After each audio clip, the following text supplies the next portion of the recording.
Actor and film producer Nicholas Munene Mutuma, alias Nick Mutuma, was on Monday forced to issue another statement in response to sexual assault allegations.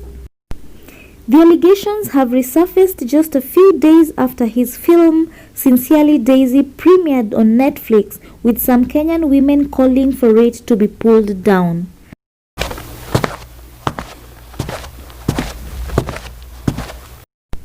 This statement was in response to sexual assault allegations that came to light in 2017. He claims he denied, saying they had taken a toll on his family.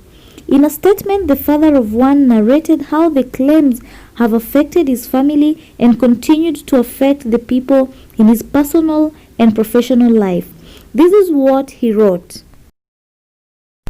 "I know I'm not perfect, but I'm not the person these people try to portray me as.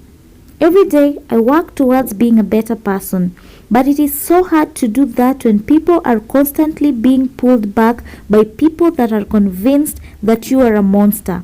His statement read in part. Mutuma said he did not want his silence to be misinterpreted as guilt or complacency. "Yet, I did not want to speak and have my words twisted and misrepresented. It is unfortunate that despite this, I have been put on trial in the court of public opinion, prosecuted and ruled guilty by persons with malicious intentions." He wondered why the allegations kept coming up despite keeping his silence and working toward his goals, which he said had taken him almost a decade. "They have been trying to discredit all my hard work, and they have done their best to see that my dreams never come true. I would like to categorically state that I am against any form of abuse against women, and I always have been," he added. In 2017, a Twitter thread alleging that he had harassed several women began with a screenshot of a private WhatsApp conversation posted by a third party. In the screenshot, the second party, a friend of the alleged victim, explained that the actor's would-be victim was not ready to talk. The third party then prompted the second party to expose the accused actor without mentioning the victim's name. The said WhatsApp screenshot prompted another Twitter user, Kome Gitobu, to also tweet his own accusation against the actor. Gitobu tweeted, "I showed this screenshot to my girlfriend, and it turns out he has also sexually harassed her before, to the point of trying to force himself on her."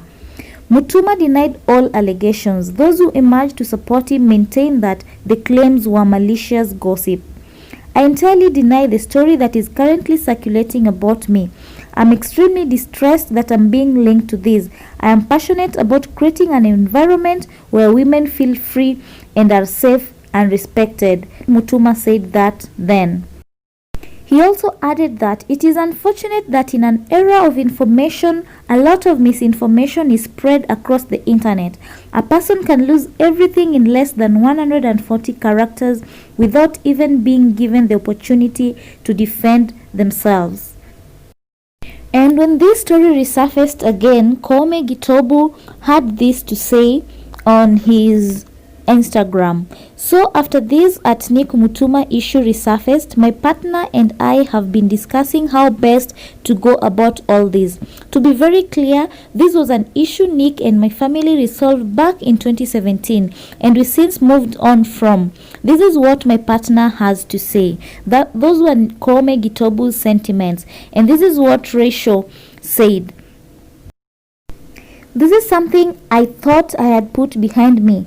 This has been a very private and personal issue for my family, and I feel I must now speak up on. In 2016, there was an incident between Nick Mutuma and I that my partner Kome Gitobu posted on social media in November 2017. Nick Mutuma reached out to us shortly after, and we resolved it amicably and privately in 2017. I want to be very clear, I would never allow the voices of any victims to be silenced. I believe in accountability, and I believe that any person that perpetrates any form of violence or assault must be held accountable. However, this is not such an incident. I thought I had put this behind me and moved on until the issue recently surfaced on social media. I personally have no ill will against Nick Mutuma. I admire the progress he has made in his career and I wish him all the best in his future endeavors. Like I said, this issue was resolved and I hate to see people using it to tear Nick down. I would also like to thank all the people who fight for victims. Thank you for wanting to fight for me and continue fighting for others. That is what Rachel had to say about this issue of Nick Mutuma, which resurfaced because she was the victim then in the allegations of 2017. Well, there you've had it from the two parties. Please don't forget to subscribe and turn on the notification bell so that you be updated with the new posts that I make on a daily basis.